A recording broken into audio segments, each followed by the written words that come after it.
सखी रे धीरे धीरे। कहते हैं 8 और 4 कितना हुआ 12। उस 12 अंगुल पर अपने सूरज को ले जाने के लिए कहते हैं, और वहां छवि देखने के लिए कहते हैं। किसका छवि? गुरु महाराज का मूर्ति रूप को मंगल मूर्ति सदगुरु मिलवे सर्वाधार, मंगल में मंगल करन विनमो बारंबार। वो मंगल करने वाले गुरु मंत्र का जाप और गुरु मूर्ति का ध्यान करने के लिए वो 12 अंगुल पर अपनी सूरत को ठिकाने के लिए। फिर कहते हैं नहीं अरे को तुम्हें नहीं अपनाओ, करो ससुर जी के याद। कहते हैं नैयर को मत अपनाओ, करो ससुर जी के याद। जैसे बेटी घर का काम किया, रोटी बनाने के लिए बन गया सीख गया, हलवा बनाने के लिए सीख गया, सेवा करने के लिए जान गई, तो ससुराल में गंजन नहीं होगा। अगर हलवा बनाने के लिए नहीं जाना तो गंजन होगा। ये कि बेटी गई ससुराल, मेहमान आया हुआ था, कहा कि सास कही बेटी हलवा बनाने जानती हो? कहा कि माँ क्या बोल रहे हैं, हलवा तो साधारण है बना लेंगे। कहा बेटी हलवा बना करके मेहमान को खिला दो। गई हलवा बनाने के लिए, सूजी तो दे दिया, जारी कर रहा है। अब ख्याल आता है कि इसमें कितना पानी देना पड़ेगा, कितना चीनी देना पड़ेगा। गया अलमारी में लिखा हुआ था किताब में, गया खोजने के लिए, खोजने में देर लग गया, तब तक सूजी जल गई, हलवा नहीं बना। जब हलवा नहीं बना तो सास को आकर कहा माता जी हलवा नहीं बन के सूजी जल गई। अच्छा सास समझदारी थी तो कहा कि अच्छा दूसरा सामान ला कर खिला दिया। कहा बेटी झाड़ू देने जानती हो? कहा माँ हलवा बनाने में भूल हो गई तो झाड़ू देने में भी भूल होगा। कहा बेटी जाकर घर झाड़ू दे दो। गया झाड़ू तो दिया, पहला मकान था, दूसरी मंजिल थी। पहला मकान का भूसा लेकर के कंकड़ लेकर चला गया दूसरा मंजिल में। वहाँ भी क्या किया, सारे कंकड़ को लपेट करके ऊपरे से फेंक दिया। ऊपर से फेंका, एक सज्जन रास्ता धर करके जा रहा था, सारे उनके माथे पर वह कंकड़ पड़ गया। शिकायत किया कि आप कैसी बहू लाए हैं, देखिए मेरे माथे में सारे कंकड़ पड़ा हुआ है। तो कहा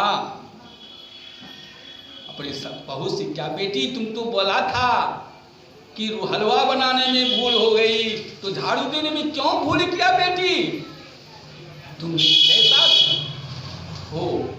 2-4 बार जब आता है तो कह दिया। इस तरह से ये संसार में हम लोग नहरा में आए हैं। अगर नहरा में रहने के लिए नहीं सीखेंगे, प्रभु का भजन नहीं करेंगे समय पर, तो ससुराल में तो उस परमात्मा के घर में तो जमराज के हाथ में तो बिकना पड़ेगा। इसलिए जमराज से बचना चाहते हैं तो अपना काम कीजिए। वह अपना काम क्या है? हमारे बल्तुदास जी महाराज कहते, थोड़ा सा और समय लेते हैं। कितना टाइम हुआ? टाइम कितना हुआ? तो एक सेठ जी बड़ा कंजूस था। सेठ जी के पास कोई ज्यादा था तो सेठ जी कुछ भिक्षा दीजिए और राम राम कहिए। तो सेठ क्या उत्तर देता था? तेरा बाबा बोले राम नाम, तेरा दादा बोले राम नाम, तेरा भाई बोले राम नाम, तेरा माई बोले राम नाम, हमारा ते रुपये से काम। कहते मैं राम का नाम नहीं लेता हूँ, अपना राम को समझ करके रखो। दुनिया में रुपया सब कुछ है, रुपया से भर करके और कुछ नहीं है। तो एक दिन माँ नारद जी महाराज भी घूमते घूमते आया, ना बिना बजाते हुए नारायण नारायण नारायण कहने लगे। सेठ जी से कहा, सेठ जी कुछ भिक्षा दे दो। सेठ जी कहते हैं, वही बात कहने लगा, तेरा बाबा बोले नारायण नारायण, तेरा दादा बोले नारायण नारायण, हमरा तो रुपये से कहा। नारद जी महाराज कहते हैं, बड़ा ये चालाक आदमी है, बहुत रुपया धन चाहता है, ठीक है, उसको दंड देना होगा। राम का नाम से वो चिढ़ता है, तुझे दंड देना पड़ेगा। सवेरे होता है, चले आते हैं। सेठ जी रोज स्नान करने के लिए सवेरे निकलता था, हाथ में लोटा लिया, धोती लिया, गया स्नान करने के लिए। इसके बीच में नारद जी मौका पाया, बहुत रुपया रूप बना लिया, अपना सेठ का रूप बना करके चला। अपना सेठ जी का घर घुस रहा है। उसका पुत्र कहता है, पिताजी स्नान करने के लिए गए, स्नान नहीं किए, वापस आ गए। कहा, पुत्र नहीं जानते हो, गांव में एक बहुरूपिया आया है, अहू बहू मेरा ही रूप है। मैंने सोचा कहीं मेरा पुत्र को ठग लेगा, इसलिए हम स्नान नहीं किए और लौट करके चले आए हैं। देखो पहरा देना, कोई दरवाजा प्रवेश नहीं करे। तब तक सेठ जी क्या करते हैं, स्नान करके अब घर दरवाजा प्रवेश कर रहा है। उसका पुत्र कहता, कौन है आप? चलिए। अरे मेरा ही घर, मेरा सब कुछ है, हम ही को जाने लिए कहते हो। कहा कि हम समझ गए हैं आपका घर है कि किसका घर है, हम नहीं जानते। आप बहुरूपिया बन करके आए हैं ठगने के लिए गांव में, चलिए निकलिए। आप धक्का दे रहा है, जल्दी नहीं छोड़ आ रहा है कि हमारा घर है। क्रोध में आकर के पुत्र ने धक्का देते देते, गर्दनियां देते देते दरवाजा से निकाल दिया। अब क्या करेगा, रोते हुए चला मुखिया जी के पास। मुखिया जी से कहने लगे, मुखिया जी देखिए मेरा पुत्र कितना बेहाल कर दिया है हमारा। मुखिया भी तो जानता था, बड़ा कंजूस सेठ था, कभी किसी को दान पत्र नहीं देता था, राम का नाम से चिढ़ता था। मुखिया जी कहा कि आप कितना कि में बेबस रहते थे, प्रभु का नाम भी नहीं जपते थे, कभी किसी को दान नहीं दिए। बेटा के लिए आपने इतना 10 मंजिल मकान बना लिए, बेटा का शादी करा लिए, और बेटा आपको गर्दनियां दिया, ठीक है किया। कहा कि मुखिया जी के पैरों में गिर गया, कहने मुखिया जी माफ कीजिए, अब मेरा आप ही मदद कीजिए। बहुत रोने लगा। तब उसका पुत्र को बुलाया।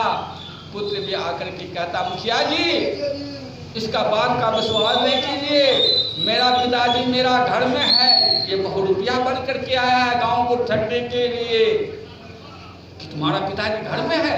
कहा कि हाँ मेरा पिताजी तो घर में है, बुला कर लाओ। बुला करके लाया तो दोनों का रूप एक ही था। अब मुखिया जी भी सोच में पड़ गए कि आखिर दोनों का रूप तो एक है। तो नारद जी जो बन करके गए थे, नकली सेठ बन करके जो गया था, नारद जी कहता है, मुखिया जी सुनिए, कहिए अगर वो सेठ है, सही में सेठ है, उनका घर है, बच्चा परिवार सब उसी का है, अभी अभी घर बनाया है, पुत्र का शादी कराया है, पुत्री का शादी कराया है, उसमें कितना धन खर्चा हुआ है, कितना ईटा लगा है, कितना बालू लगा है, गिट्टी लगा है, कहाँ कहाँ क्या रुपया दिया है, उसको तो मालूम होगा। सेठ जी नहीं बता सका। और जो नारद जी गए थे वो कहा कि मेरा बही में लिखा वाला ये बही फलना नंबर में देखिए, इतना 1000 ईटा लगा, इतना बालू लगा, इतना सीमेंट लगा है, देखता है इतना बेटी का शादी में खर्चा हुआ, सब वो बता दिया। मुखिया जी का भी पारा गर्म हो गया। मुखिया जी भी देने का शुरू किया, देते देते गांव से निकाल दिया और नदी के किनारे फुट फुट करके रो रहा है, पछता रहा है, किस मुंह से पवित्र भगवान का नाम नहीं लिए, आज मुझे यही मार हो रहा है। तो इसी में हमारे पलटू साहब कहते हैं, नहीं मुकराम गाओगे आगे दुख बड़ा पाओगे, नहीं मुकराम गाओगे